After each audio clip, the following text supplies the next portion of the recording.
Selamat pagi, Bapak, Ibu, dan rekan-rekan yang sudah bergabung ke webinar strategik KMMB dan ITSMA. Tidak terasa kita sudah series ketujuh ya, Bapak, Ibu, dan rekan-rekan. Sudah banyak materi juga yang kita dapatkan, insight dan materi yang kita dapatkan sejak seri 1 hingga seri ke-6 minggu kemarin. Ya, baik. Ya, mungkin sebelum kita masuk ke materi webinar pada pagi hari ini, saya ingin memastikan dahulu eh, speaker kita pada pagi hari ini. Jadi pada pagi hari ini kita akan ditemani oleh Pak Badawi tentu saja sebagai speaker pertama, kemudian ada juga Mbak Balkis Aldila atau Mbak Dila sebagai speaker kedua. Mungkin saya sapa dulu. Selamat pagi Pak Badawi. Saya dengar Pagi, suara saya. Andri. Apa Pagi Pak. kabar? Alhamdulillah sehat Pak. Masih hujan terus ya Pak? Ya, suasananya mendung ya, tapi semangatnya tetap membara ini ya. Iya, ini pagi-pagi mendung paling enak kita minum yang hangat-hangat sih Pak. Sambil ngeteh, dengerin webinar ini Iya. enak. Baik, kemudian saya izin sapa untuk speaker kedua kita pagi hari ini, Mbak Dila. Apakah bisa dengar suara saya? Halo, selamat pagi. Suaranya sudah masuk.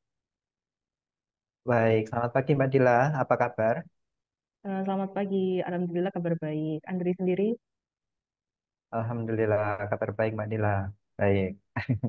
Baik, jadi kedua speaker sudah hadir di tengah-tengah kita pada pagi hari ini. Mungkin juga untuk mempersingkat waktu, saya izin hanya menyampaikan pengantar materi yang akan disampaikan oleh Pak Baidowi dan Mbak Dila pada pagi hari ini. Jadi pada webinar series ke-7 pada Jumat pagi hari ini, kita akan bicara atau kita akan ngobrol ya, kita ngobrol aja di sini. Jadi supaya lebih santai dari eh, pemateri, dari moderator, peserta juga bisa saling berinteraksi. Jadi nggak kaku ya, supaya yang pertama kita nggak jenuh, kedua ilmu yang disampaikan mungkin bisa lebih dapat lagi karena kita bisa interaksi satu sama lain seperti itu. Jadi pada pagi hari ini kita akan ngobrol soal diversifikasi dan kaitannya dengan performa perusahaan. Jadi seperti apa nanti bentuk dari diversifikasi dan bagaimana sebuah diversifikasi itu ternyata bisa mempengaruhi performa dari perusahaan Bapak Ibu dan rekan-rekan sekalian.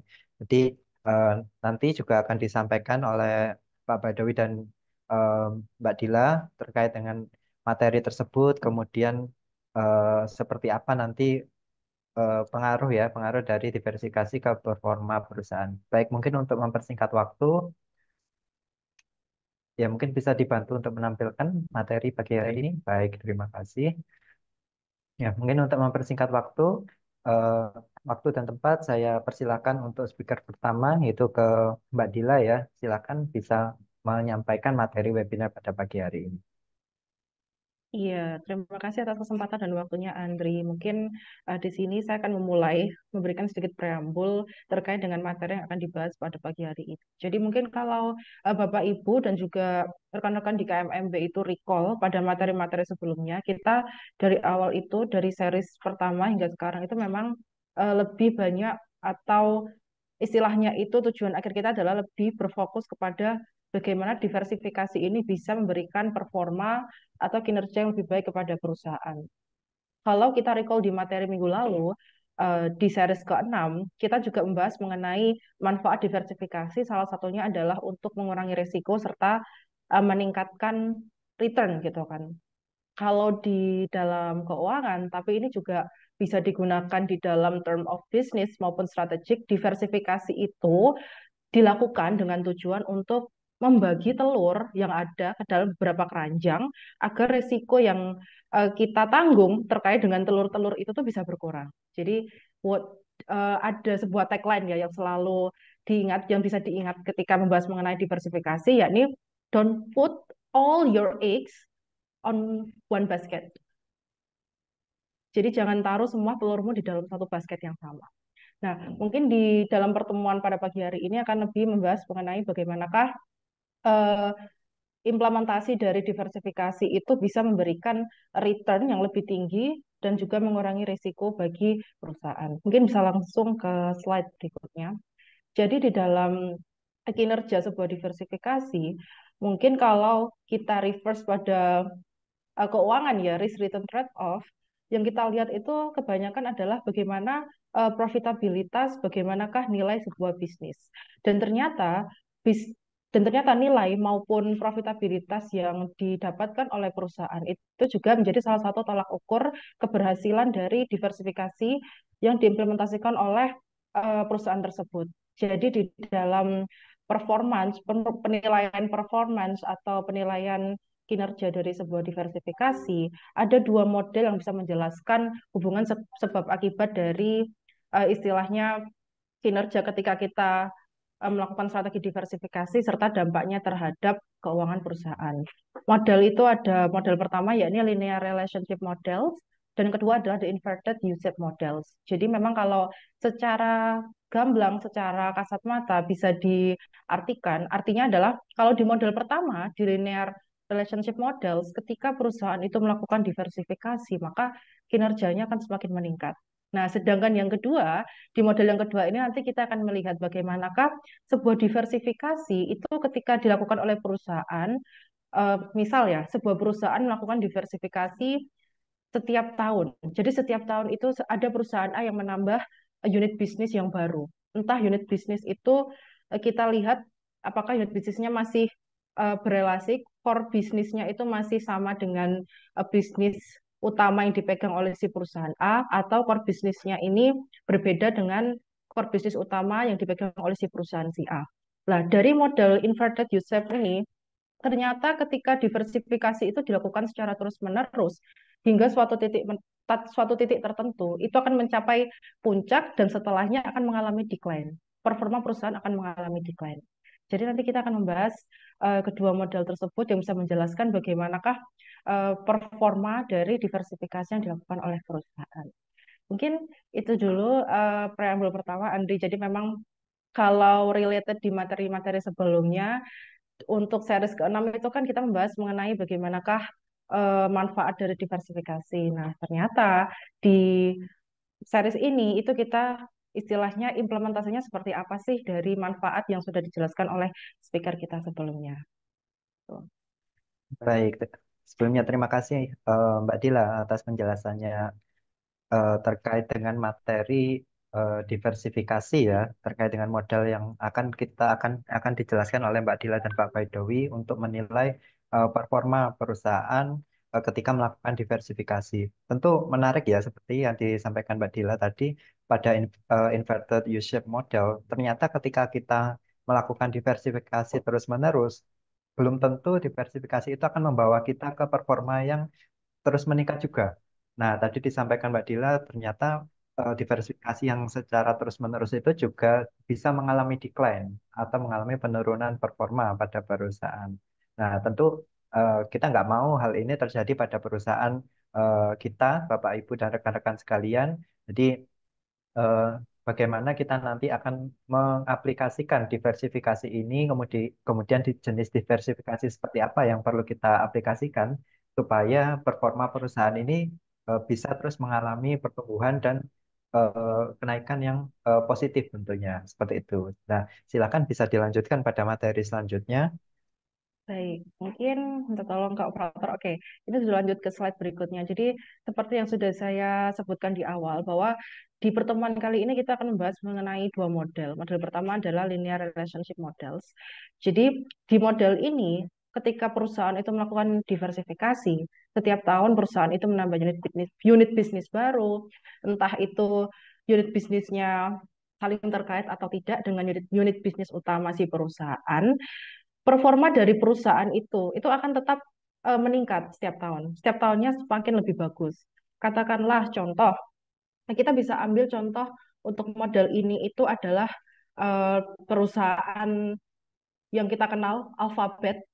Mungkin di sini Bapak Ibu maupun rekan-rekan masih asing dengan Alphabet Incorporation. Jadi Alphabet Incorporation itu sekarang merupakan induk dari Google.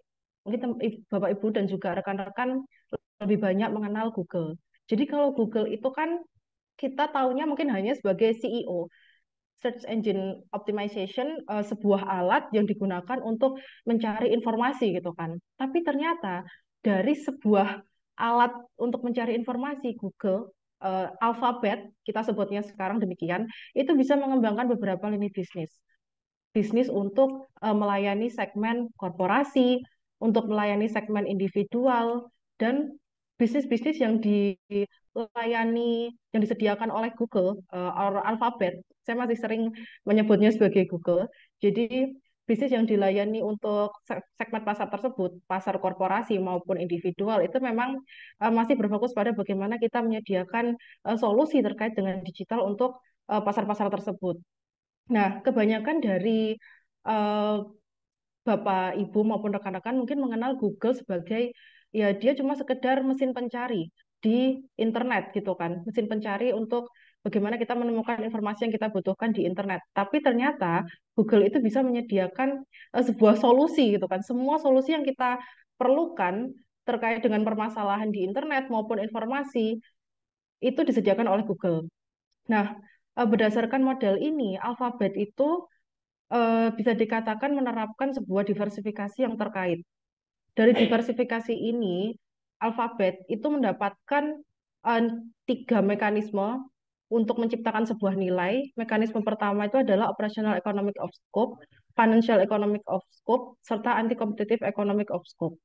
Jadi fokus pada model ini adalah bagaimana cara kita untuk istilahnya apa ya? Istilahnya mengimplementasikan economic of scope sehingga bisa mendapatkan performa yang jauh lebih tinggi. Di dalam model ini asumsi yang digunakan itu adalah market power theory serta internal market efisiensi argumen.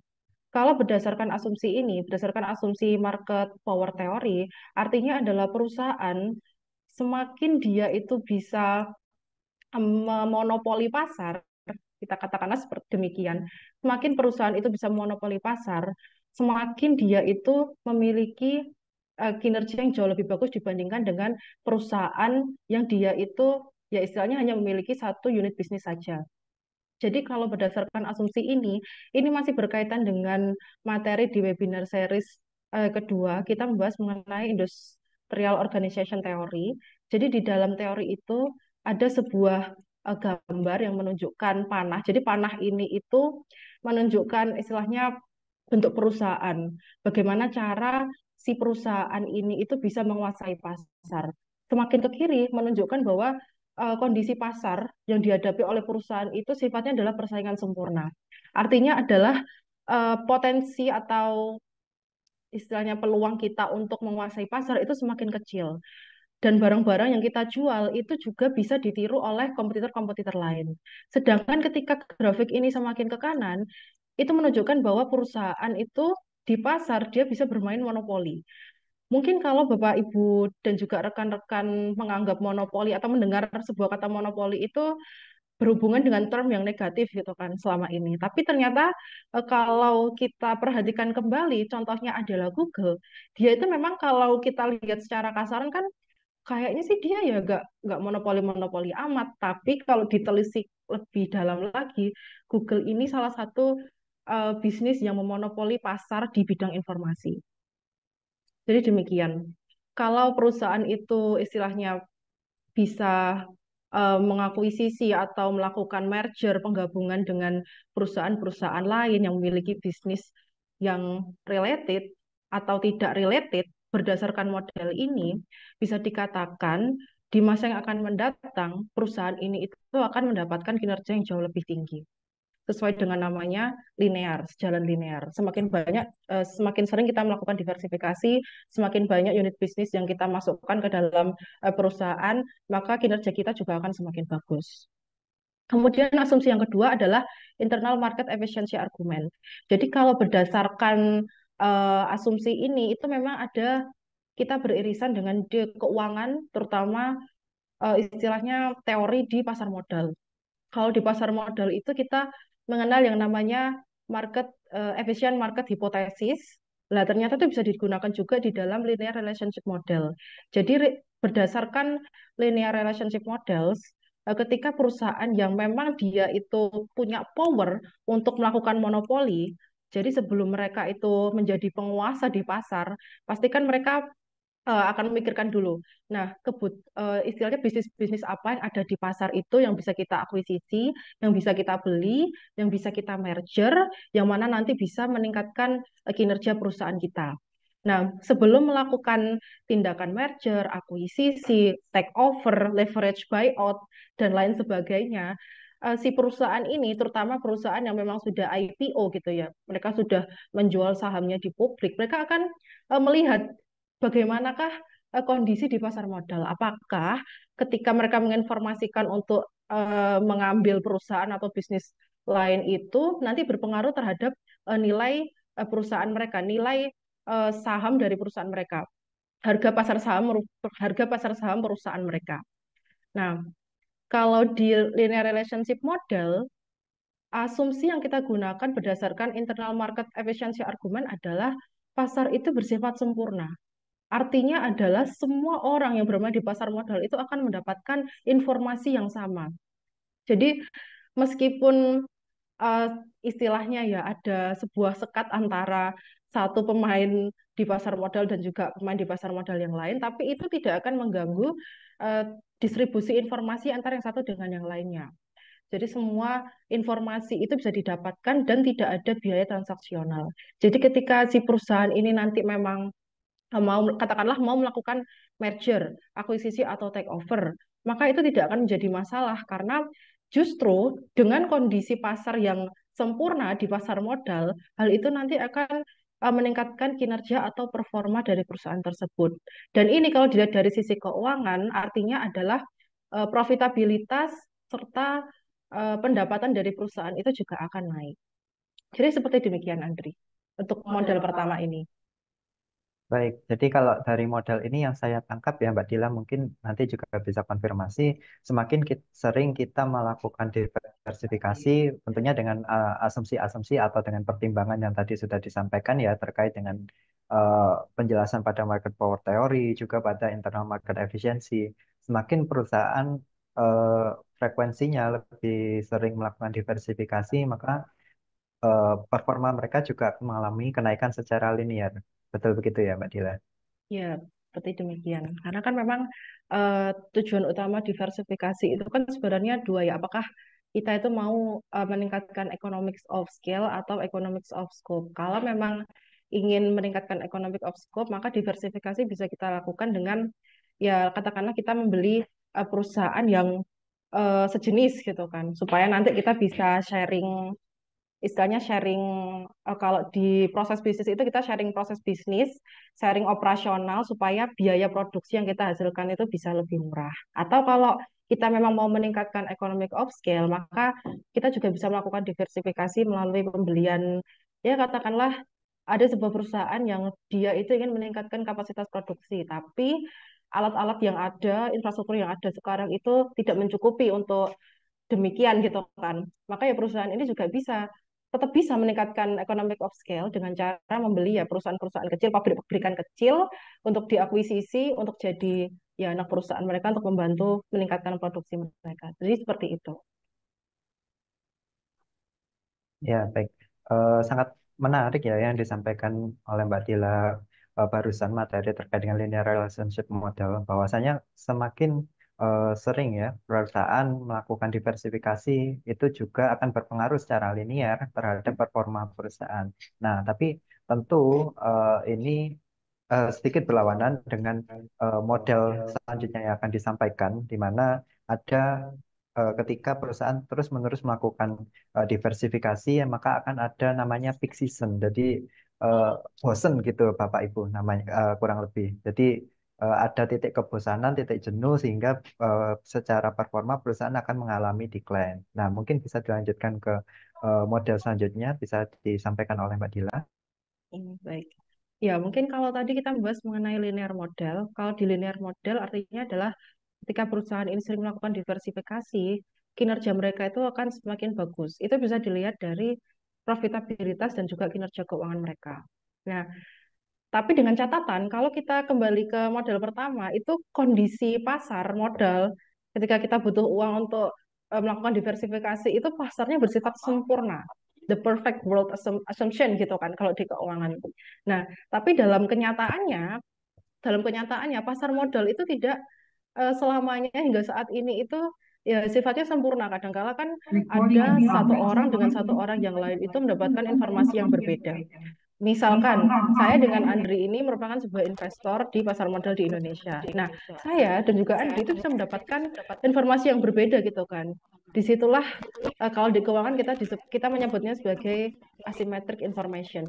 Nah, karena adanya asymmetric information, maka sebenarnya model yang pertama itu juga belum tentu benar kalau misalkan kita implementasikan di dalam dunia bisnis dan juga korporat saat ini gitu kan, karena pasar modal sendiri pun juga akan mengalami perubahan setiap tahun. Nah, untuk bisa istilahnya mengakomodir perubahan yang ada di dunia bisnis dan juga pasar modal saat ini, maka kita juga bisa melakukan analisa dengan menggunakan model kedua. Jadi model kedua ini the inverted U-shaped model. Di awal saya sudah memberikan preambul ya bahwa diversifikasi itu kalau dilakukan terus-menerus oleh perusahaan, katakanlah setiap tahun perusahaan menambah unit bisnis baru, maka nanti akan mencapai peak season, hingga setelah peak season ini nanti akan turun kinerjanya, mengalami decline. Nah, kenapa demikian?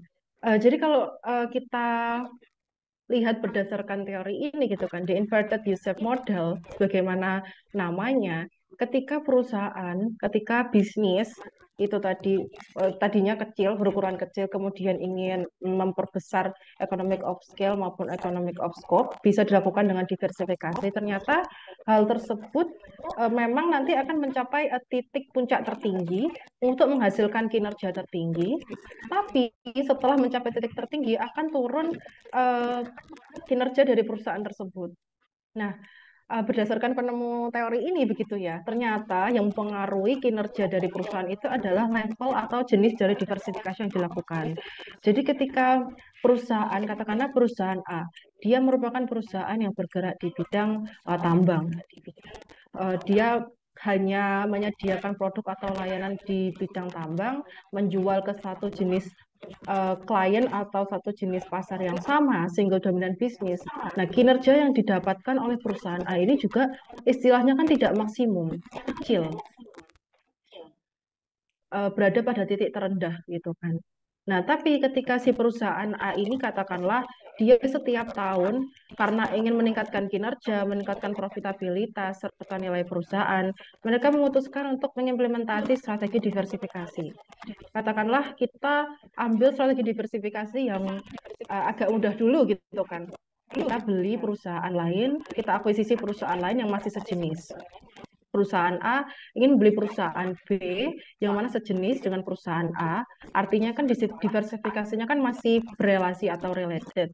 Maka ketika diversifikasi yang dilakukan adalah related diversification, kalau kita reverse ke materi-materi sebelumnya, maka nanti kinerja dari perusahaan A, performanya itu akan mencapai pada titik tertinggi. Katakanlah ini di titik A. Nah, kemudian setelah berganti tahun, perusahaan A itu menganggap bahwa kayaknya kita itu harus merubah visi kita, katakanlah. Kita mau menjadi pemain pasar di semua pasar.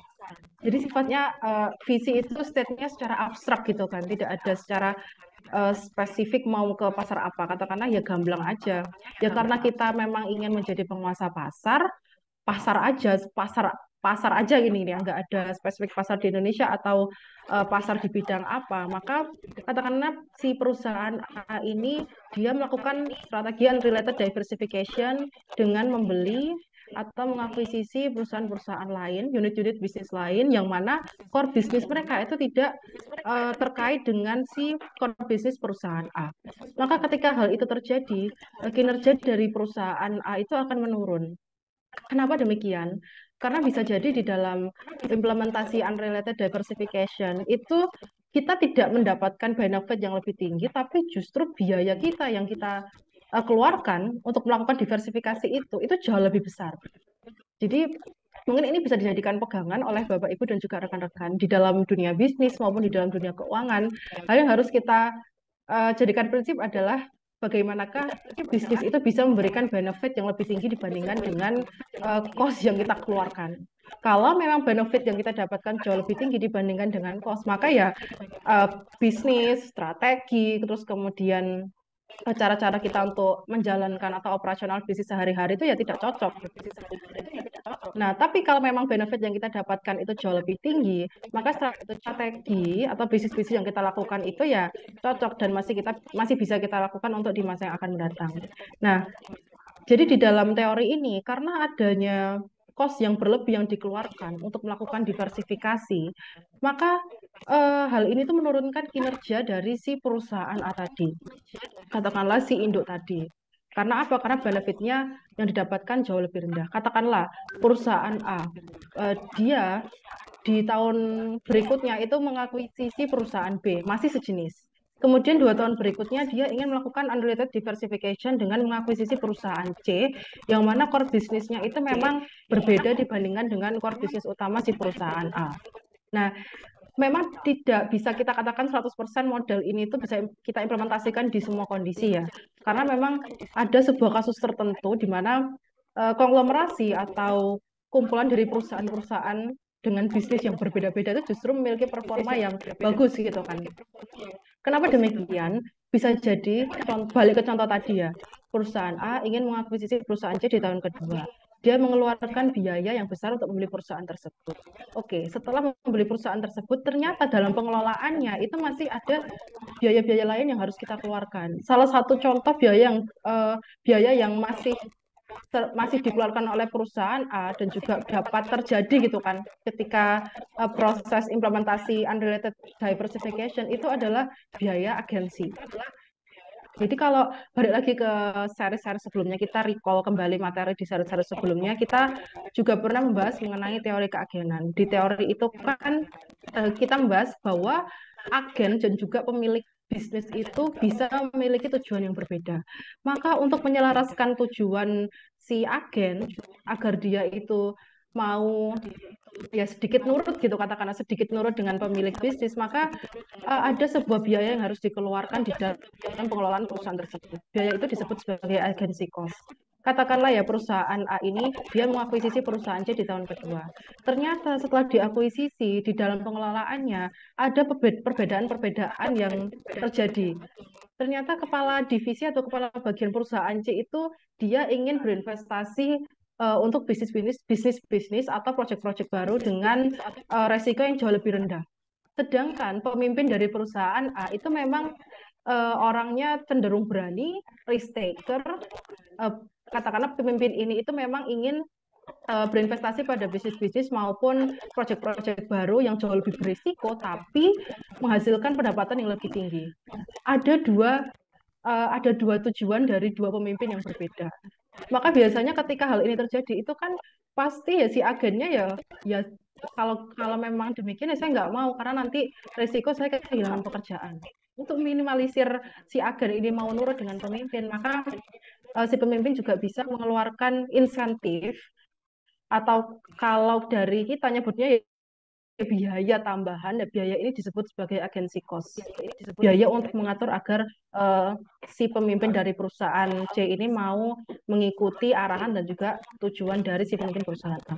Adapun selain biaya agensi, mungkin juga ada biaya-biaya lain yang dikeluarkan selama proses implementasi unrelated diversification. Biaya lain mungkin ada biaya pembelajaran, terus kemudian juga ada biaya transfer knowledge gitu ya, masuk ke dalam biaya pembelajaran, kemudian biaya bagaimana cara kita menyatukan antara dua budaya yang berbeda.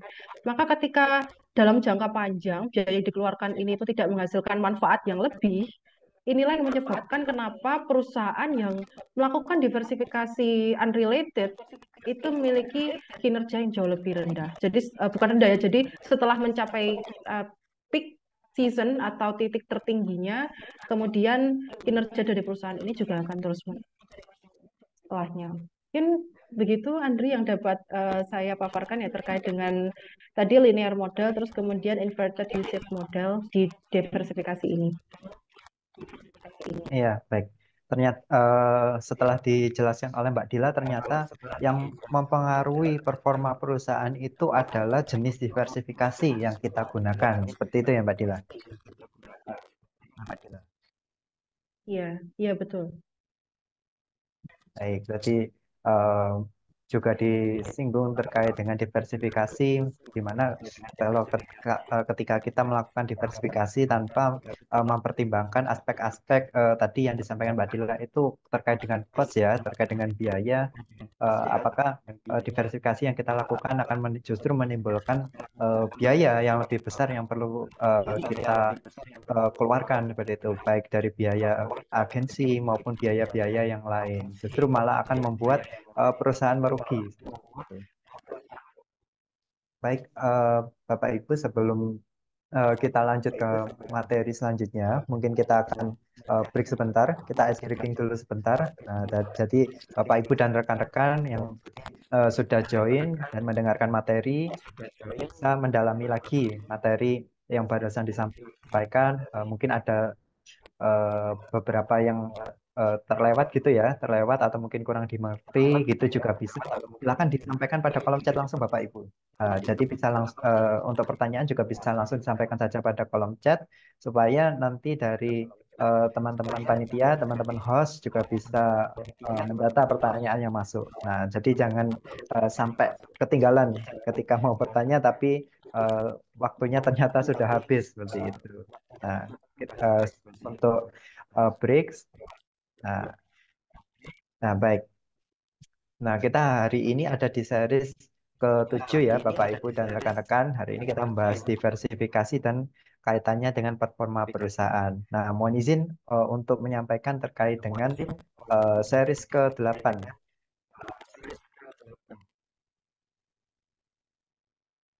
Bisa ya minta tolong ke master sebelumnya. Ya, baik, terima kasih.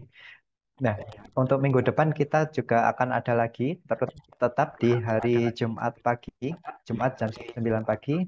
Jadi untuk series ke-8 kita akan ngobrol soal merger, akuisisi, dan takeover.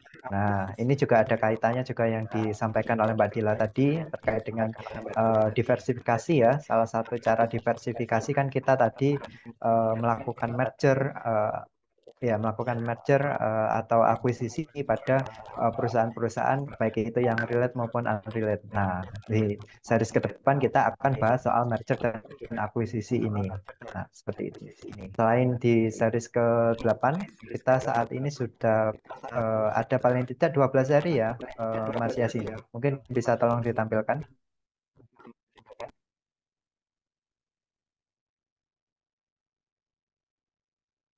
Ya, jadi selain series ke-8 minggu depan, kita juga ada setidaknya hingga series ke-12 Bapak Ibu dan rekan-rekan. Nah, jadi bisa Bapak Ibu dan rekan-rekan bisa mungkin mengosongkan jadwalnya di Jumat pagi jam 9. Nah, ini kita sempatkan waktu kita untuk belajar bareng KMMB dan ITSMA. Kita belajar soal corporate strategi, dari masing-masing series tentu materinya apa namanya saling terkait. Kemudian materi-materi yang menarik nanti akan disampaikan oleh masing-masing pembicara. Nah, informasi terkait dengan series atau topik webinar series ini juga bisa Bapak Ibu dan rekan-rekan akses di media sosial KMMB Management Consulting Firm, baik di Instagram maupun di YouTube. Juga untuk Bapak Ibu dan rekan-rekan yang ketinggalan seri-seri sebelumnya maupun ingin melihat rangkuman dari webinar series ke berapa yang sudah pernah dilakukan juga bisa mengunjungi ke YouTube KMMB Management Consulting Firm atau KMMB Konsultan Management. Nah, di sana ada rangkuman juga rekaman dari masing-masing series.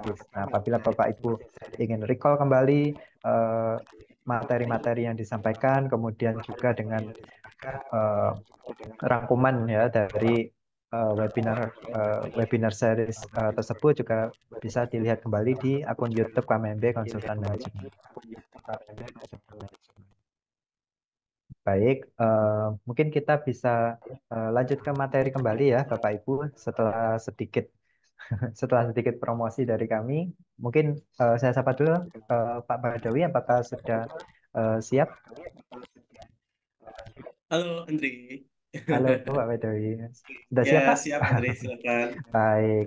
Nah, mungkin untuk mempersingkat waktu ya Pak, soalnya kelihatannya juga sudah ada eh, yang bertanya ini Pak. Jadi nanti takutnya kita nggak punya waktu lagi untuk pertanyaan dari Bapak Ibu dan rekan-rekan. Baik, silakan waktu dan tempat saya persilakan untuk Pak Baidowi untuk melanjutkan materi. Baik, terima kasih Andri. Ya, selamat pagi Bapak Ibu semuanya yang hadir pada series ke-6 ya. Series ke-7 ya ini ya. Series ke-7 pada pagi hari ini ya. Memang kalau kita perhatikan Bapak Ibu apa yang disampaikan tadi oleh Dila ya, memang Bapak Ibu ini perlu tahu nih diskusi-diskusi kita sebelum-sebelumnya ya Andri ya. Karena nanti kita tadi bicara economy of scope, economy of scale, padahal di pertemuan-pertemuan sebelumnya kita sudah membahas detail soal itu gitu. Sehingga Bapak Ibu, kami menyarankan ya yang misalnya belum pernah mengikuti pada seri pertama sampai ke-6, silakan tadi disampaikan oleh Andri ya untuk mengikuti via YouTube ya. Sudah ada rekamannya ya Mas Andri ya. Nah, Bapak Ibu kalau kita bicara teori ya, alasan teoritis ini kita bisa kembali ke seri kedua. Nah, di seri kedua itu kita membahas hampir semua teori yang digunakan di dalam strategi korporasi, Bapak Ibu. Ya, di situ di dalam strategi korporasi kita mengenal ada namanya teori keagenan. Ya, tadi disinggung oleh Dila juga ada namanya teori keagenan atau agensi teori. Ya, kemudian juga ada namanya teori market power. Ya, market power. Nah, kemudian selain market power, di situ juga ada sebentar.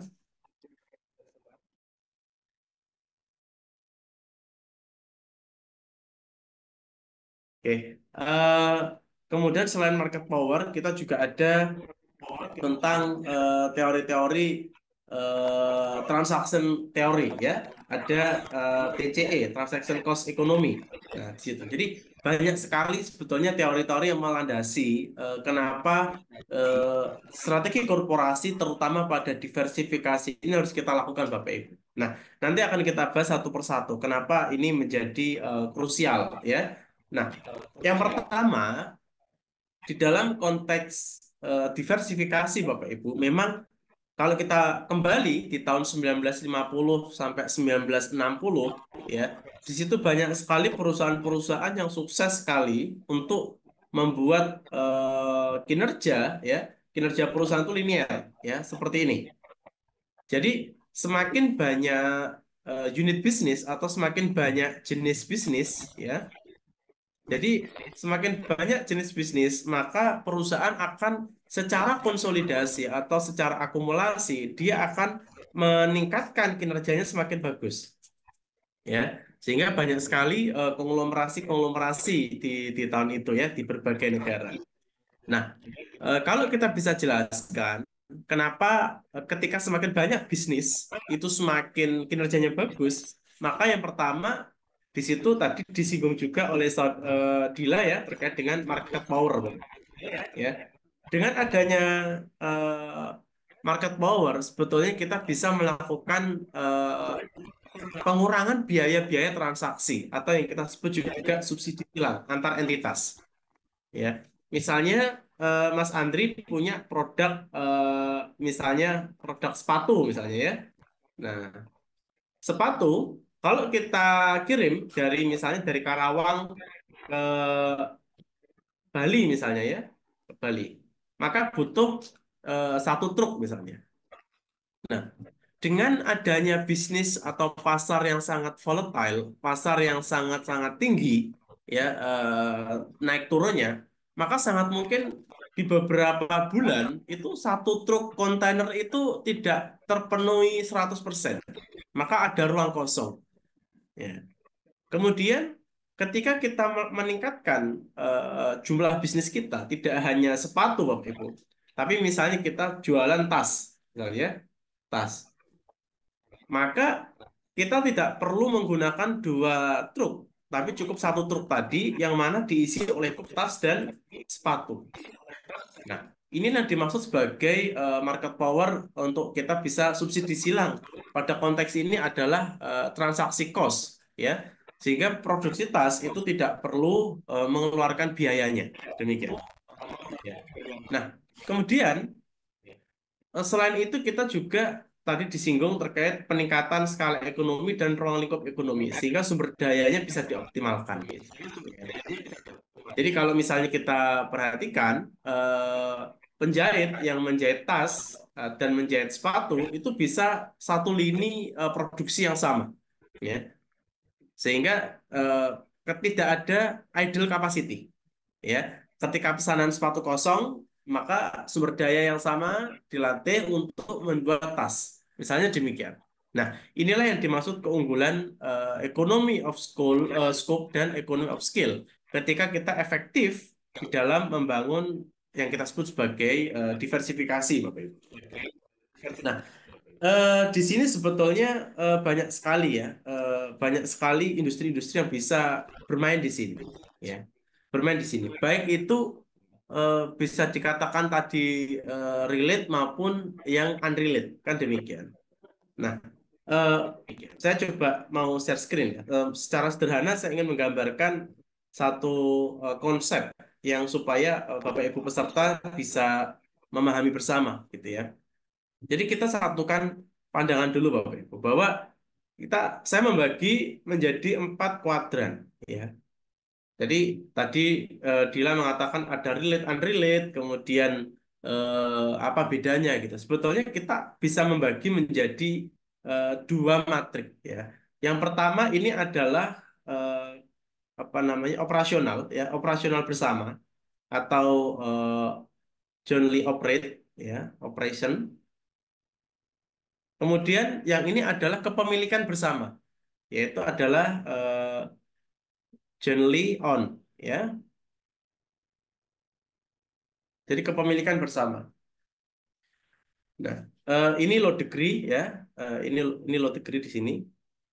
Sini high degree, high degree. Nah, ketika kita melakukan sebuah bisnis, ya, eh, kita secara kepemilikan kita bagi, ya, kita tidak memilikinya atau kita memilikinya. Baik itu sifatnya adalah dua bisnis, ya, dua bisnis yang eh, secara operation itu tidak terkait. Nah, seperti ini.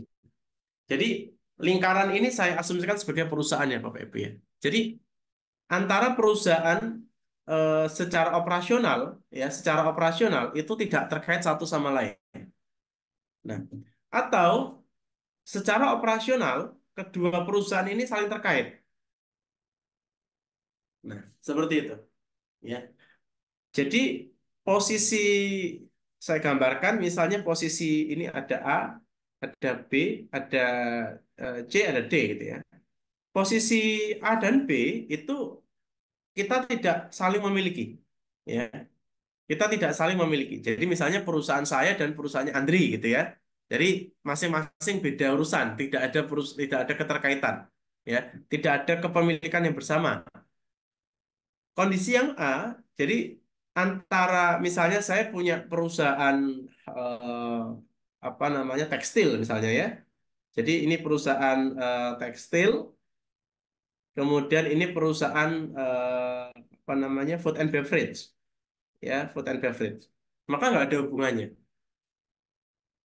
Nah, atau eh, perusahaan itu bisa dilakukan operasi secara bersama, ya.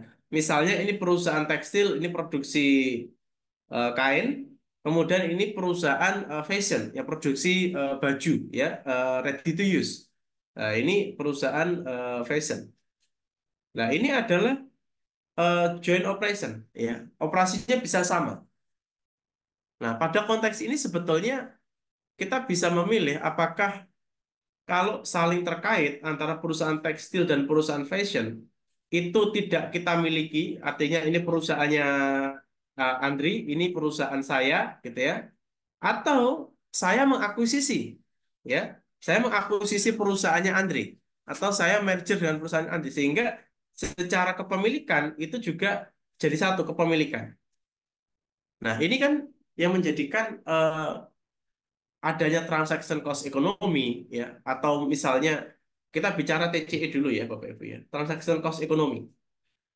Di posisi kuadran ini ya, bisa ada dua, satu dan dua, maka Bapak Ibu bisa bayangkan ketika saya ada di kuadran satu, artinya kepemilikannya eh, apa namanya rendah ya, artinya tidak ada keterkaitan satu sama lain ya. Ini dua perusahaan yang memang secara operasional bisa bersama-sama, tapi tidak ada kepemilikan bersama. Maka yang terjadi apa? Ada transaction cost ekonomi yang tinggi ya. Perusahaannya Andri pasti ingin mencari untung. Perusahaan saya juga ingin mencari untung. Maka keuntungan perusahaan Andri itu adalah biaya di perusahaan saya, ya. Nah, sehingga uangnya itu akan keluar. Jadi uang keluar dari perusahaan saya masuk di perusahaannya Andri. Maka inilah dimaksud sebagai transaction cost ekonomi, Bapak Ibu.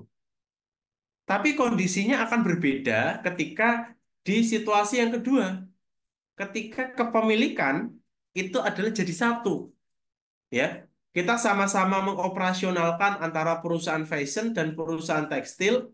Dan antara perusahaan tekstil dan fashion ini adalah satu kepemilikan. Maka biaya transaksi akan bisa kita tekan. Ya, kan percuma juga. Misalnya Andri jualan tekstil ke saya mahal. Sehingga cost di saya tinggi, revenue di Andri besar. Tapi ketika dikonsolidasi karena ini kepemilikannya sama, ya percuma kan nggak ada bedanya. Ya, hanya set off. Nah, sehingga Bapak Ibu, ketika situasi ini bisa kita kelola, maka secara grafik kinerja itu bisa naik. Artinya kita punya perusahaan tekstil, terus kita tambah lagi ada perusahaan fashion. Misalnya tekstil itu kita punya kain yang bagus, kain kanvas, kain lain-lain. Kita tambah lagi perusahaan sepatu misalnya. Maka transaction cost ekonomi ini bisa kita lebih tekan. Nah, sehingga performanya bisa lebih tinggi. Seperti itu. Ya. Jadi kita perlu eh, pahami bahwa ketika situasinya tuh linear, maka harus diperhatikan kondisi-kondisinya apa saja yang akan menguntungkan kita. Ya. Salah satunya adalah mengurangi transaction cost ekonomi. Yang ini pernah dibahas di pertemuan kedua ya, Andri ya, di series kedua. Nah, kemudian yang berikutnya, kenapa hubungan linear ini menjadi menarik ketika kita lakukan diversifikasi? Yang pertama adalah juga tadi ruang lingkup sudah kita jelaskan ya, ada tekstil, ada fashion. Kemudian yang kedua, kenapa ini bisa menjadi menarik ya, linear kemudian performanya meningkat itu terkait dengan pasar modal. Ya, tadi sudah disinggung juga oleh Dila terkait dengan pasar modal, kekuatan pasar modal. Begini Bapak Ibu, ketika efisiensi, ya, kita punya dua perusahaan, ya, perusahaan A dan perusahaan B. Ya. Ketika efisiensi pendanaan yang dilakukan di dalam internal perusahaan atau yang kita sebut sebagai internal financing, ya, itu jauh lebih efisien dibandingkan kita mencari modal dari luar, maka disitulah keunggulan posisi ini, ya, posisi keunggulan diversifikasi yang linear ini, ya. Jadi daripada perusahaan B, anggaplah A ini adalah induk dari perusahaan B, gitu ya, induk dari perusahaan B. B bisa saja mendapatkan penyertaan modal tambahan dari perusahaan A ketika perusahaan B mau ekspansi ke negara lain misalnya. Nah, ketika transaksi itu biayanya bisa lebih murah atau bisa lebih efisien dibandingkan B menerbitkan obligasi misalnya, atau B melakukan hutang berbunga, ya, hutang berbunga di bank, atau bahkan B melakukan equity placement, atau misalnya melakukan IPO, atau melakukan listing misalnya di SCF karena ini UKM misalnya, ya, di security crowdfunding. Nah, ketika biaya yang dikeluarkan itu lebih kecil ya dari internal financing, maka disitulah yang dimaksud sebagai keunggulan pasar modal. ya. Sehingga perusahaan yang melakukan diversifikasi akan mendapatkan manfaatnya. Nah, gitu. Ya. Jadi karena ini juga hubungannya baik-baik saja antara induk dan anak, maka ketika ada keputusan yang tepat, timing yang tepat itu akan lebih bagus. Ya, ketika B mendapatkan tender misalnya atau mendapatkan peluang, negara tetangga butuh produk kita, segera kita eksekusi. Maka timingnya tepat, segera dapat pendanaan dari induk, maka segera jalan. Ya, karena untuk menerbitkan obligasi, hutang berbunga, IPO itu prosesnya panjang. Bahkan kita akan kehilangan momentum-momentum yang sangat penting tadi, Bapak Ibu. Ya. Nah, yang ketiga, ya, linear diversifikasi ini akan efektif ya, jika eh, market power, ya, tadi disinggung juga tentang market power, ya, market power. Kalau di sini tadi adalah pasar modal, yang ini adalah kekuatan pasar. Bapak Ibu, secara sederhana, ketika bisnis kita ini menjalankan menjalankan usaha dan secara industri itu menguntungkan perusahaan kita, ya, kita tidak terlalu ekspansi, kita tidak terlalu eh, apa namanya dominan dalam berinovasi, tapi juga laku-laku aja produk kita. Nah, ini market powernya luar biasa. Ya, misalnya Mas Andri berbisnis inovasinya luar biasa, tapi industrinya lagi lesu, ya, regulasinya dari pemerintah tidak mendukung, ya, pajaknya dinaikkan tiap tahun, wah itu susah sekali. Kita mau diversifikasi apapun ya susah juga. Misalnya secara regulasi apa bisnis kita ditolak atau ditekan oleh pajak misalnya. Kemudian Mas Andri mau ekspansi bikin bandara, ekspansi bikin jalan tol, wah tambah apa lagi sahamnya turun ya, ya seperti itu. Nah ini menjadi satu kasus yang harus kita pahami. Jadi ketika market power ini bisa kita kelola dengan baik, Bapak Ibu, maka diversifikasi ya itu bisa efektif. Apa indikatornya? Indikatornya pertama adalah mutual forbearance. Artinya ketika kita tidak begitu ekspansif, maka lawan kita juga tidak akan ekspansif. Ketika kita ekspansif, maka lawan kita akan ekspansif. Nah, ini yang dimaksud sebagai apa namanya persaingan antar rival ya. Jadi kalau kita menguntungkan, kita kompetisinya biasa-biasa saja, maka kompetitor kita juga akan biasa-biasa saja ya. Jadi eh, tapi kalau kita ekspansif besar-besaran, kompetitor kita juga akan ekspansi besar-besaran. Di situ Bapak Ibu bisa perhatikan di industri retail, di industri convenience store. Ya, saya sebut merek tidak masalah karena sudah rahasia umum. Di mana ada Indomaret, di situ ada Alfamart, betul ya? Nah, ini yang dimaksud sebagai mutual forbearance. Ya. Atau bahkan dulu kita bicara 5 tahun, 10 tahun yang lalu, di mana ada cabang BRI, di situ ada Pegadaian. Ya. Nah, jadi eh, apa namanya eh, tidak perlu melakukan riset pasar gitu ya. Misalnya dari Indomart, Indomart mau buka di tempat baru, ngapain riset pasar? Tunggu aja ketika nanti Alfamart ada di situ berarti sudah riset pasar ya. Kita ke situ juga. Pun sama sebaliknya, Alfamart juga nunggu Indomart. Indomart di mana buka gerai cabang ya kita buka juga di situ. Iya. Nah, itu namanya mutual forbearance. Artinya ketika pasar kita meminta kita saling saling berkolerasi, ya kita bisa mempermainkan itu. Apakah kita mau ekspansi atau kita mau santai dulu? Karena pasar juga akan mengikuti kita, gitu. Nah, yang kedua, di dalam market power yang perlu kita perhatikan adalah tentang subsidi. Ya, mungkin Bapak Ibu pernah perhatikan ada perusahaan itu eh, bisa menjual barang itu murah sekali. Ya. Karena ada cross subsidi Bapak Ibu. Nah, di sini memang kalau kita perhatikan di dalam pasar itu memang dilarang sebetulnya ya kita melakukan cross subsidi itu karena akan mematikan pasar. Tapi faktanya demikian Bapak Ibu. Ya. Jadi hati-hati ketika bisnis kita itu bermain di dalam sebuah market di mana pesaing kita melakukan cross subsidi, kita bisa babak belur. Ya. Karena di situ ada subsidi silang. Nah, yang ketiga, market power yang harus kita perhatikan adalah berkaitan dengan predatory pricing. Ya, predatory pricing. Nah, ini hati-hati betul. Ya.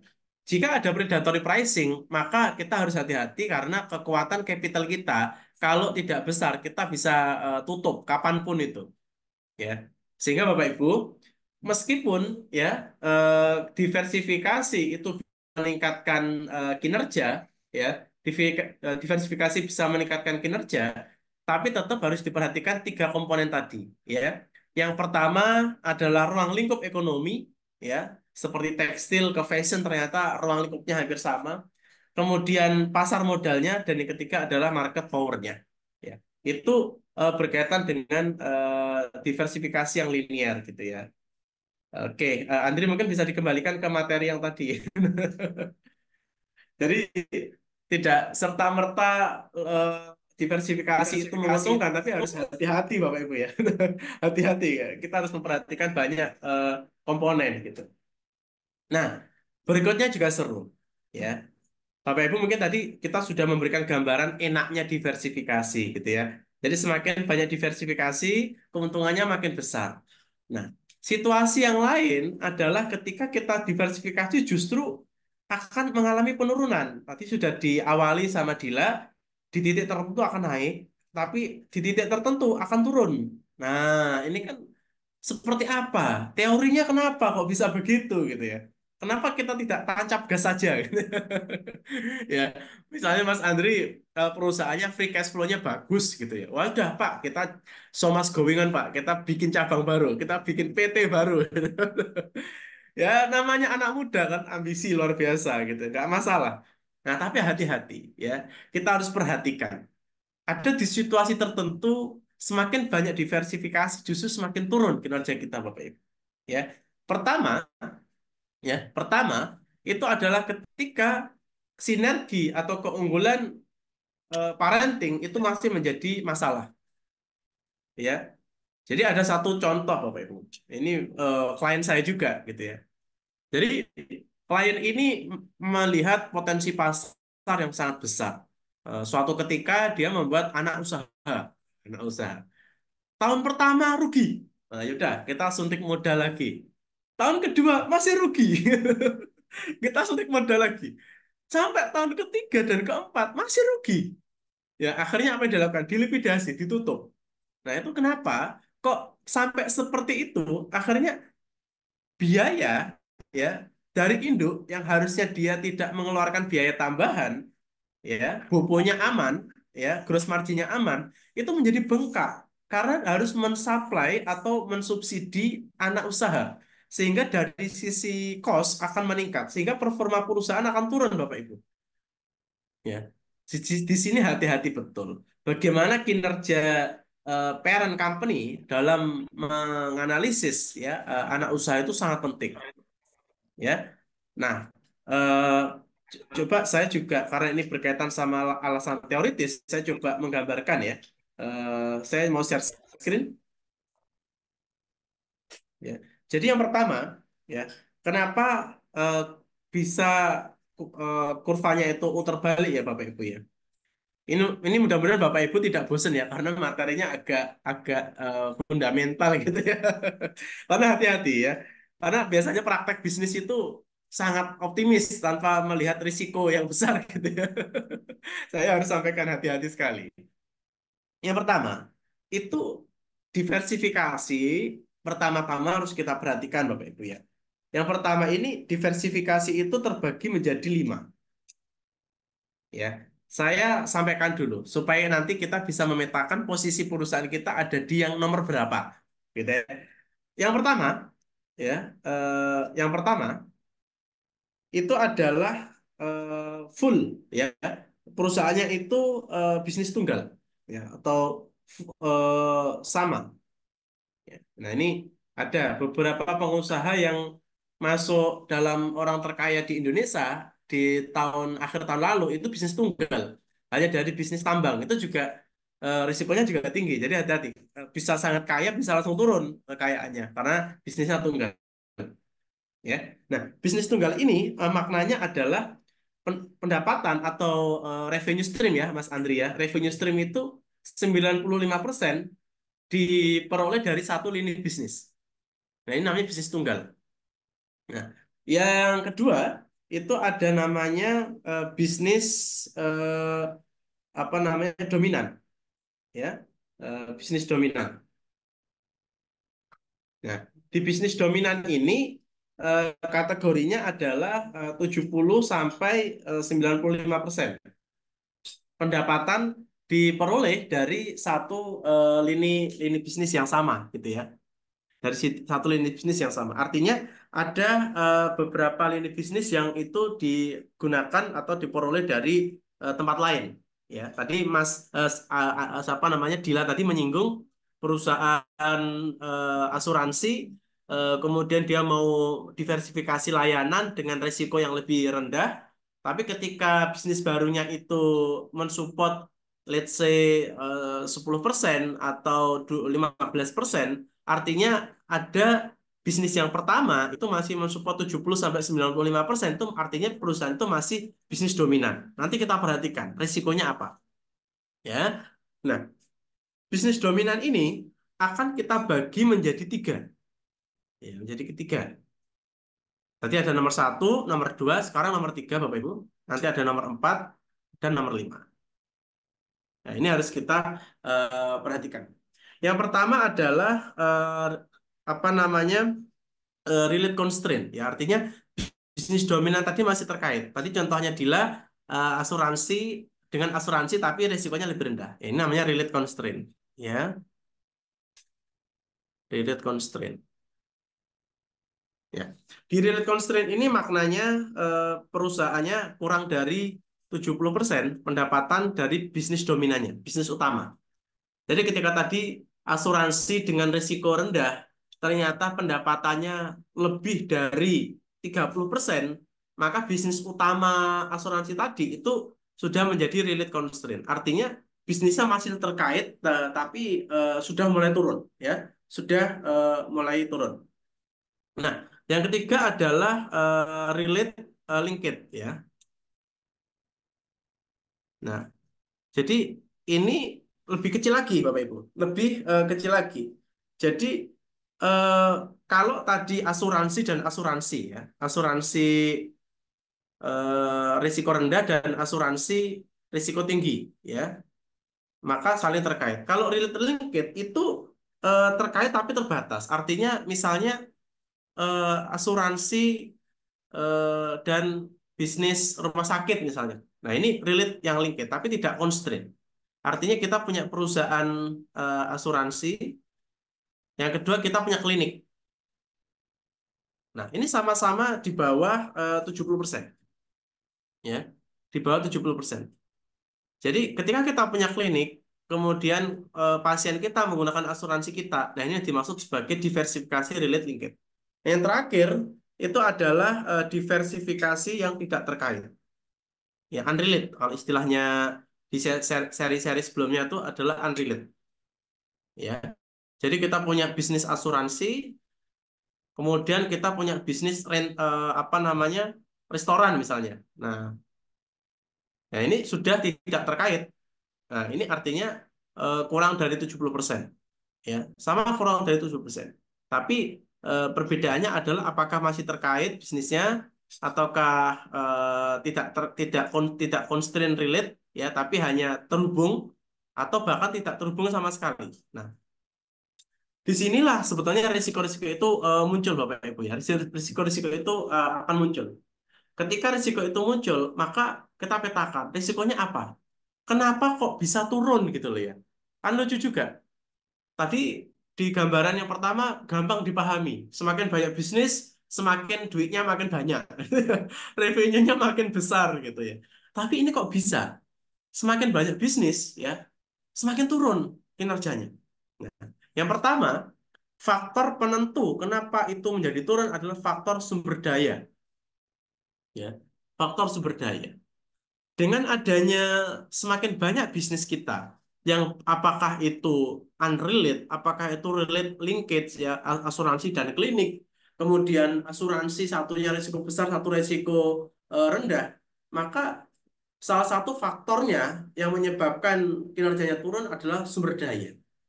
Ya, yang pertama, kenapa sumber daya itu bisa menjadi pengaruh? Karena ada ongkos namanya ongkos koordinasi, Bapak Ibu. Ya, jadi kalau kita punya bisnis, ini orang-orang asuransi, ya.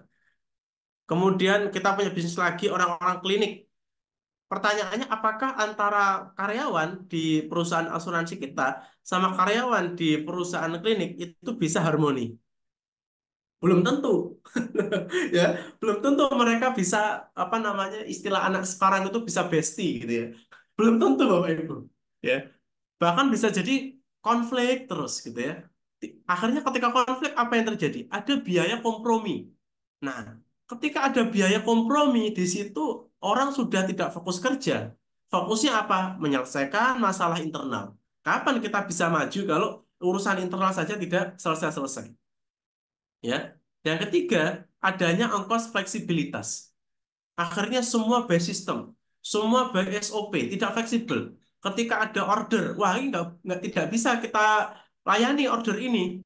Ada pasien ke klinik, wah pasien ini tidak bisa kita layani karena asuransinya belum belum klik, misalnya demikian. Nah ini kan berbahaya. Sehingga secara akumulasi Bapak Ibu, beban sumber daya sudah kita keluarkan, tapi itu tidak berdampak kepada pendapatan. Sehingga di dalam akuntan, Bapak Ibu mungkin di sini ada akuntan, kita nyebutnya sticky cost gitu ya.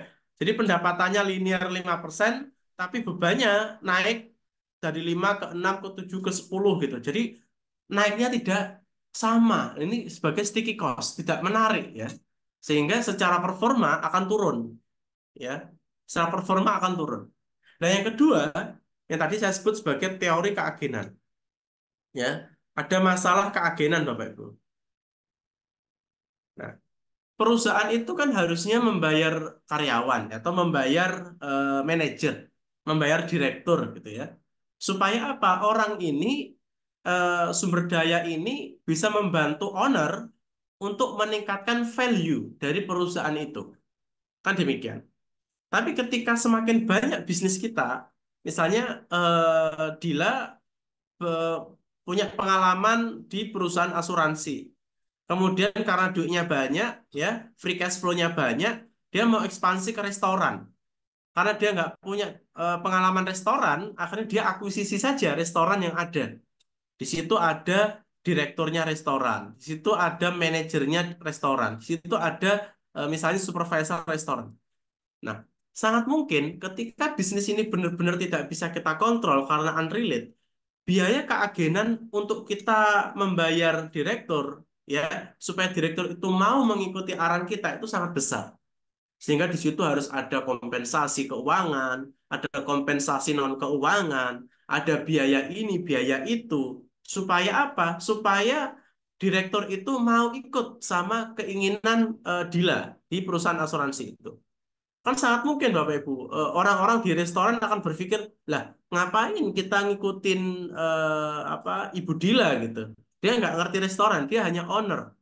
Ya, padahal jangan lupa restoran ini sudah dibeli sama Dila, kan demikian. Ini hati-hati. Jadi biaya yang kita keluarkan untuk membayar agen itu jauh lebih besar, sehingga cost-nya makin besar, akhirnya apa yang terjadi? Performanya akan turun. Ya, nah, itu yang menjadi tidak masalah, tidak, yang akan menjadi tidak menarik, Bapak Ibu ya. Nah, yang ketiga adalah biaya transaksi. Nah, ini juga tidak menarik. Ya, jadi kenapa kita perlu mengeluarkan biaya transaksi yang besar? Padahal sebetulnya antara perusahaan asuransi dan perusahaan restoran ini itu adalah ownernya sama, ya sama-sama pemiliknya, saya sama-sama pemiliknya Dila gitu ya. Tapi karena ini beda bisnis, ya, maka tidak bisa serta-merta kita harus mengurangi biayanya.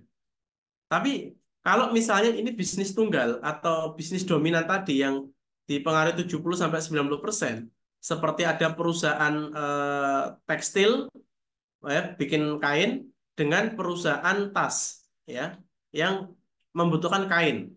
Kalau ini masih dominan, maka kita bisa mengurangi biaya transaksi, ya, biaya transaksi. Jadi perusahaan tas beli kain di perusahaan tekstil, dia bisa minta harganya diturunkan karena belinya langsung banyak dan ini satu pemilik.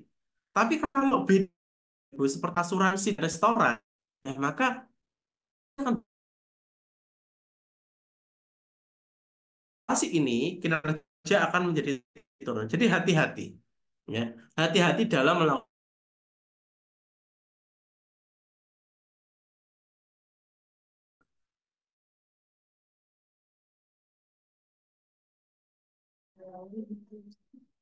Pak Badawi, apakah sepertinya ada kendala jaringan ya Pak Badawi?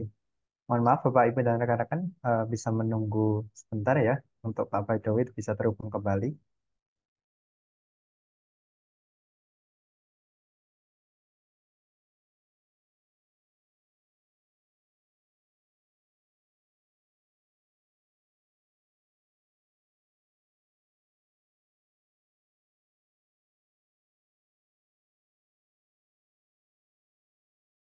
Baik, Iya, silakan Bapak Ibu. eh, sorry bisa ke materi Oh, tadi Andri.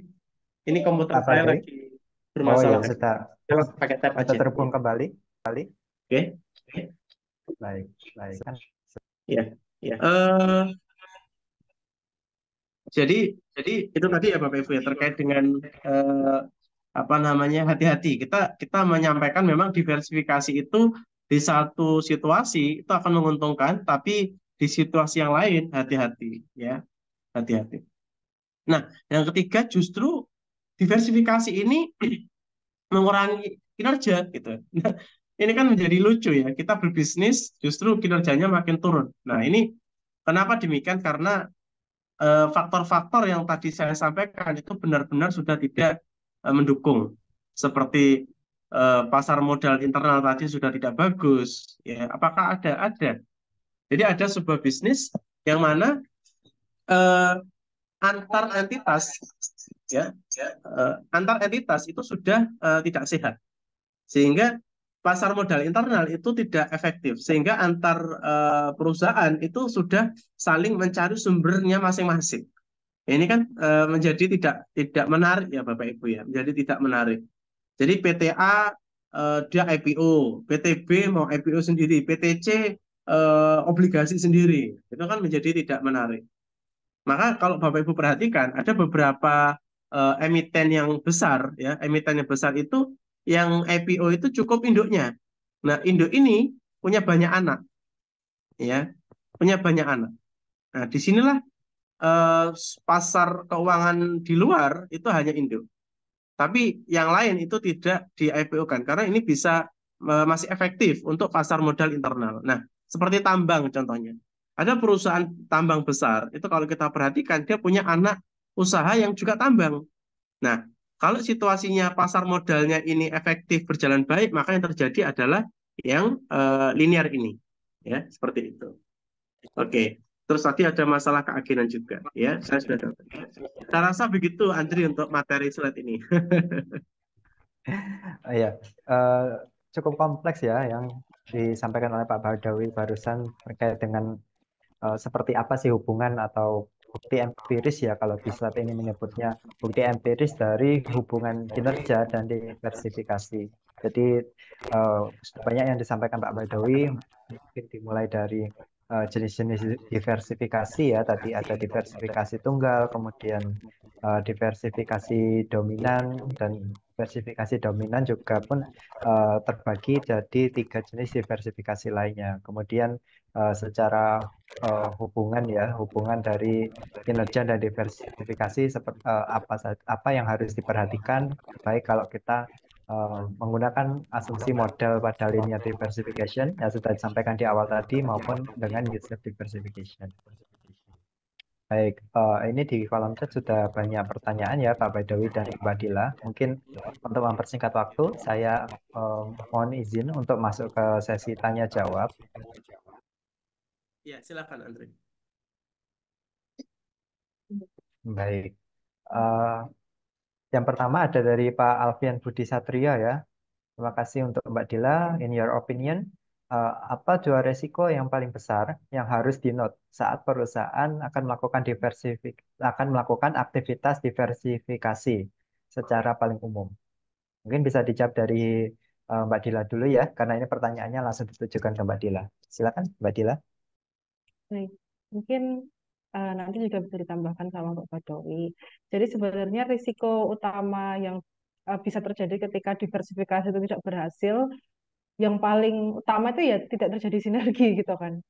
Karena sebenarnya kita melakukan diversifikasi itu kan tujuannya terjadi sinergi, kemudian kinerja kita itu meningkat. Nah, kenapa sinergi ini bisa saja tidak terjadi? Karena bisa jadi ini sebenarnya refer lagi ya ke teori keuangan, tapi ini juga bisa masuk ke implementasi strategi serta keuangan sehari-hari. Kadangkala itu kan dalam pengambilan keputusan untuk melakukan diversifikasi, kita seharusnya itu melakukan sebuah analisa atau kajian.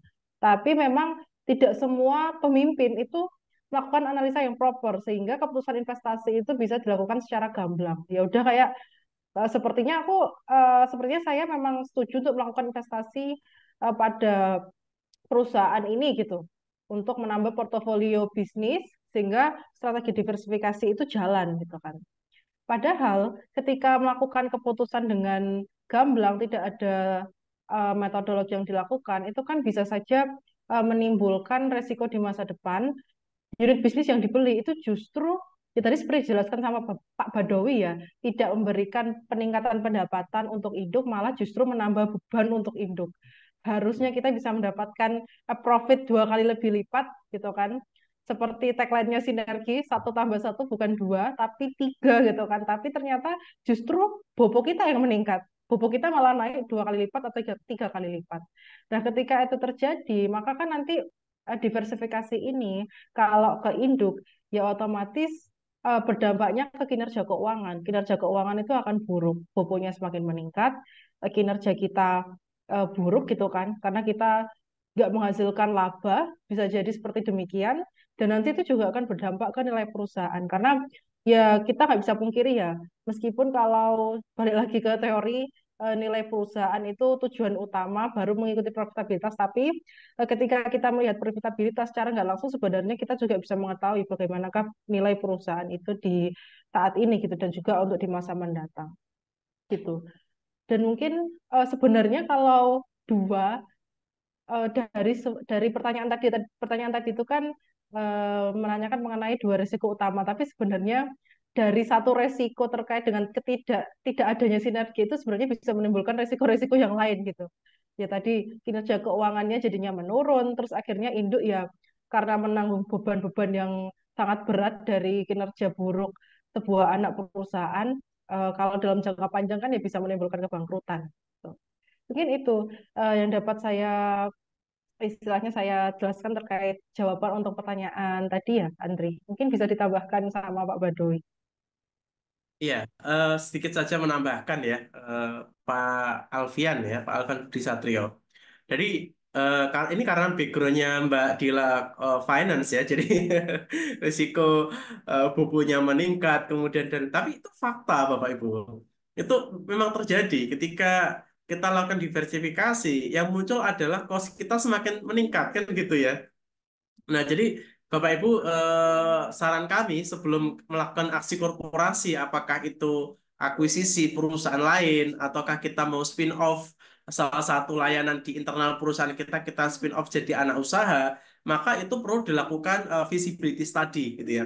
Jadi salah satu layanan di KMMI juga ya, Dila Andri ya, kita ada layanan untuk membantu klien-klien kami untuk membuat feasibility study. Atau bahkan kalau kita ada beberapa klien mau akuisisi, kita juga ada layanan untuk menghitung valuasinya atau juga due diligence gitu ya. Jadi Bapak Ibu ketika mau lakukan diversifikasi menggunakan aksi korporasi, itu juga harus ada perhitungan-perhitungan yang matang. Nah, tapi detailnya nanti kita akan bahas minggu depan ya, kalau nggak salah ya Andri ya. Ada merger, takeover, ya. Seperti itu Pak Alfian. Yang pasti risiko paling besar adalah risiko keuangan, ya risiko keuangan karena apapun aktivitas bisnis kita, konsekuensi akhirnya adalah di economic logic, ya, karena kita profit company. Dan yang kedua adalah risiko bisnis, ya. Eh, ada satu poin, sebetulnya kalau waktunya cukup, ada satu satu poin risiko di dalam diversifikasi itu adalah penghancuran nilai. Jadi bukan membuat nilai tambah, tapi justru menghancurkan nilai yang saat ini ada, itu juga terjadi. Mungkin di lain kesempatan kita bisa sharing-sharing itu. Seperti itu, Andri. Baik, terima kasih Pak Badawi dan Mbak Dila atas jawabannya. Jadi memang apapun yang kita lakukan ya, aktivitas bisnis yang kita lakukan semuanya pasti ada resikonya, entah itu secara ekonomi ataupun secara bisnis. Baik. Kemudian mohon izin, mungkin karena keterbatasan waktu, kami hanya bisa mengakomodir satu pertanyaan lagi. Jadi untuk Bapak Ibu yang sudah bertanya di kolom chat ya, mohon maaf sekali lagi belum bisa kami akomodir semuanya. Satu lagi pertanyaan dari Pak Naudi Takaliwang. Model diversifikasi seperti apa yang fit and proper perusahaan-perusahaan di sektor jasa? Nah, mungkin bisa dijawab oleh Pak Baidowi terlebih dahulu, silakan. Iya, terima kasih Andri. Baik, selamat pagi Pak. Siapa tadi Andri namanya? Pak Naudi, Oke, oke, sebentar saya cek. Pak Noldi ya, Pak Noldi Takaliwang. Oke, jadi kita pernah menjumpai dua kasus ya di KMMB ini kita melayani perusahaan sektor jasa yang diversifikasinya itu dia diversifikasinya itu unrelated ya, diversifikasinya unrelated. Tapi kami juga pernah melayani bisnis jasa yang diversifikasinya masih relate. Ya, tadi kalau saya bagikan ada yang unrelated itu artinya 70 sampai 90% ya tidak terkait. Atau yang relate atau yang dominan itu dominasinya masih antara 70 sampai 90% ya dari satu bisnis. Nah, di dua-duanya ini sama-sama fit Pak Naldi dan sama-sama bagus dan sama-sama kalau dikonsolidasi ke induk juga bagus juga. Jadi sama-sama bagus. Tapi ada tapinya. Tapi ketika diversifikasi itu tidak terkait, risiko terhadap kegagalannya sangat tinggi. Ya, risiko kegagalannya sangat tinggi sehingga kita harus berhati-hati. Risiko operasional bisnis itu sangat besar ketika tidak terkait. Kenapa? Karena antara satu entitas dengan entitas yang lain itu ilmunya beda. Ya, ilmunya berbeda. Misalnya kita induknya sudah hebat di industri let's say industri asuransi tadi contohnya Dila. Kemudian bikin jasa misalnya jasa apa namanya dari pialang asuransi ke pialang saham misalnya. Sama-sama jasanya sama-sama pialangnya tapi satu asuransi satu saham. Nah, risikonya beda, dunia yang berbeda ya. Kolamnya berbeda. Nah, sehingga kalau mau bermain demikian, maka ya, dipastikan betul-betul kita memiliki orang ya, agen, ya tadi saya sebut sebagai agen kita yang benar-benar mumpuni di bisnis pialang saham itu.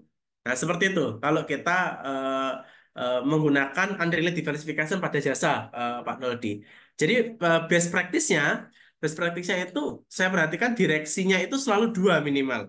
Satu orang organik yang kita bentuk dari perusahaan sebelumnya, yang kedua adalah orang yang kita pro hire atau kita hijack dari perusahaan lain di industri yang sama. Sehingga kita mengakuisisi knowledge-nya, mengakuisisi experience-nya. Demikian. Tapi kalau diversifikasi itu masih relate, masih terkait satu bidang, maka kita sangat gampang, artinya orang organik kita, karyawan organik kita, kita placement untuk mimpin perusahaan anak itu nggak ada masalah. Ya, risikonya bisa lebih kita kontrol. Seperti itu, Pak Noldi. Andri, saya kembalikan ke Andri. baik. Terima kasih Pak Baidowi. Dari Mbak Dila, mungkin ada yang ditambahkan untuk pertanyaan ini? Ya. Mungkin terkait dengan pertanyaan tadi ya, untuk perusahaan-perusahaan jasa, jenis diversifikasinya apa saja sebenarnya, kita juga nggak bisa langsung state secara gamblang apakah related atau unrelated yang tepat diimplementasikan di perusahaan sektor jasa. Karena itu tadi kita harus melakukan penilaian dulu, appraisal dulu gitu kan, apakah unit bisnis yang mau dibeli ini cocok atau sesuai dengan kebutuhan kita, kebutuhan untuk meningkatkan economic of scale atau economic of scope. Tapi memang dalam beberapa kasus yang sudah pernah saya tangani, untuk perusahaan jasa itu memang lebih sering mengimplementasikan unrelated diversifikasi. Karena nanti dari unrelated diversifikasi ini diharapkan memang bisa meningkatkan economic of scope. Jadi cakupannya itu jauh lebih luas. Dan kalau perusahaan jasa itu kan sebenarnya ya juga kita itu untuk bisnisnya kan nggak hanya terbatas satu dua saja gitu kan produk atau layanan yang kita servicing atau provide gitu kan ke pelanggan. Tapi kita melalui diversifikasi ini juga diharapkan bisa menyediakan layanan-layanan lain. Dan memang kebanyakan itu implementasinya di unrelated diversification dibandingkan dengan related diversification. Karena dari kasus-kasus yang pernah saya tangani sebelumnya, perusahaan-perusahaan itu memang kalau bisa dari pembelian anak perusahaan lain atau kita nambah bisnis-bisnis lain di portofolio kita diharapkan itu ada revenue stream lain yang bisa menjadi pendongkrak pendapatan dari perusahaan tersebut. Jadi semisal kalau di bisnis utamanya perusahaan itu ternyata kinerjanya lagi menurun, pendapatannya ternyata nggak maksimal gitu kan, malah merugi. Diharapkan dengan adanya strategi unrelated diversifikasi dari pendapatan anak-anak perusahaan lain atau unit bisnis lain itu bisa membantu menopang pendapatan si induk perusahaan itu tadi. Mungkin itu jawaban yang dapat saya berikan. Baik, terima kasih sekali lagi untuk Mbak Dila dan Pak Baidawi atas jawabannya. Terima kasih juga kepada Bapak Ibu dan rekan-rekan yang sudah bertanya di di kolom chat ya. Mohon maaf, hanya dua pertanyaan yang bisa kami akomodir pada pagi hari ini. Mohon maaf untuk pertanyaan-pertanyaan lainnya. Kemudian ya, ya, rasanya kita sudah sampai di penghujung webinar pada pagi hari ini ya, Bapak Ibu. Terima kasih kepada Bapak Ibu dan rekan-rekan yang sudah eh, bergabung pada webinar series 7 ya, webinar series 7 pada Jumat pagi hari ini. Jangan lupa setiap Jumat jam 9 pagi dari KMMB dan juga ITSMA ada webinar Corporate Strategy Series. Minggu depan kita akan masuk ke series 8 dengan bahasan merger, akuisisi, dan takeover yang tadi sudah disampaikan juga ya untuk posternya. Nah, sekali lagi terima kasih kepada Bapak, Ibu, dan rekan-rekan yang sudah bergabung pada pagi hari ini. Juga jangan lupa untuk mengisi link absensi yang sudah di-share oleh teman-teman panitia. Hmm. Untuk rekaman dan juga rangkuman ya dari webinar Corporate Strategy Series bisa Bapak Ibu saksikan juga di akun YouTube KMMB Manajemen, KMMB Konsultan Manajemen, juga untuk informasi-informasi terkait dengan webinar Corporate Strategic Series, juga untuk informasi lainnya terkait dengan konsultan strategi juga bisa mengunjungi media sosial KMMB Management Consulting Firm. Terima kasih kepada Bapak Ibu, kemudian terima kasih juga untuk Mbak Dila dan Pak Baidowi sudah menjadi pembicara pagi hari ini. Saya ucapkan terima kasih. Terima kasih, Andri. Terima kasih, Dila. Terima kasih Pak Ya, Bodowi, terima sama-sama, kasih Andri. sama-sama.